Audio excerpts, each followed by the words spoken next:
A San Pedro resident originally from Benque del Carmen was stabbed multiple times to the chest and abdomen inside his room on the second floor of the place he called home for over 3 decades.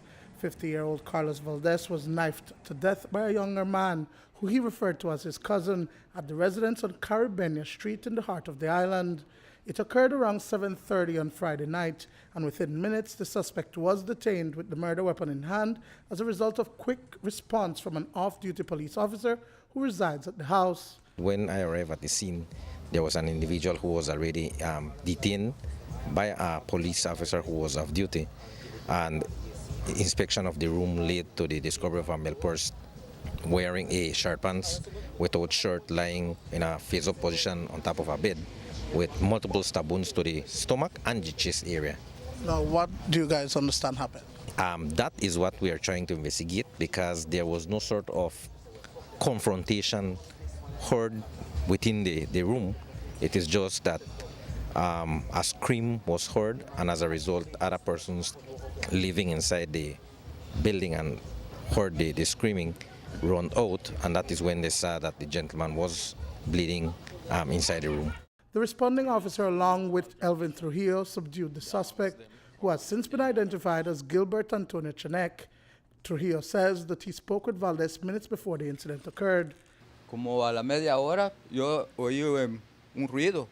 About half an hour I heard a noise. There is a dog here named Moody, and someone called his name 3 times, and I heard the noise and wondered what was happening, if he was biting someone. When I opened the door, I saw Carlos on the bed. He was already injured and bleeding.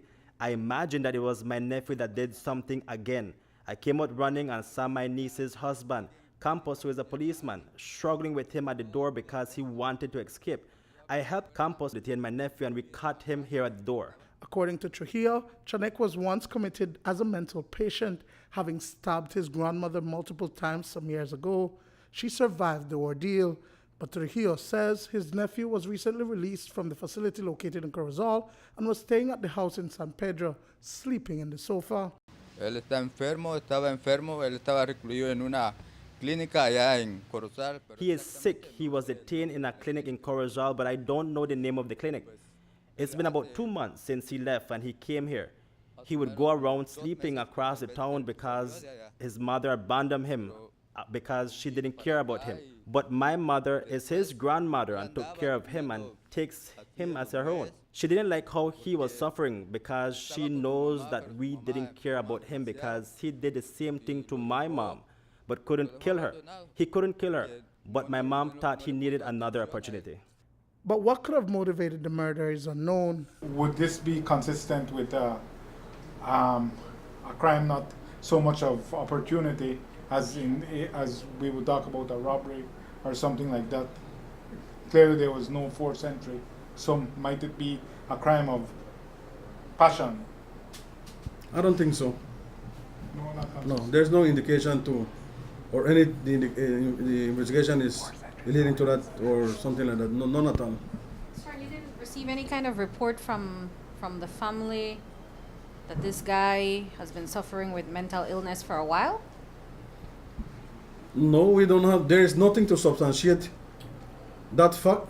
That is what the family members are claiming, but they, up to now, have not shown any document to prove that he has been seen by a doctor or anybody qualified to say that, yes, this person is suffering from this kind of illness.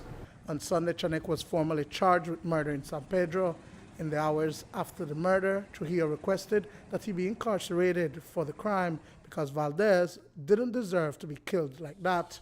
Yo creo que debe de ir a prisión. I feel that he should be imprisoned. He needs to pay for what he did because this is the second time that he has done this. He needs to pay because this can't be left like this.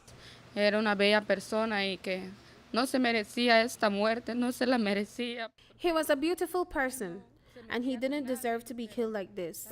He didn't have problems with anybody, but tragedy happens. If God made this happen, we have to accept it.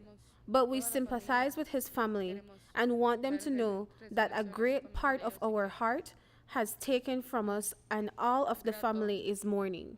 Duane, Moody for News 5.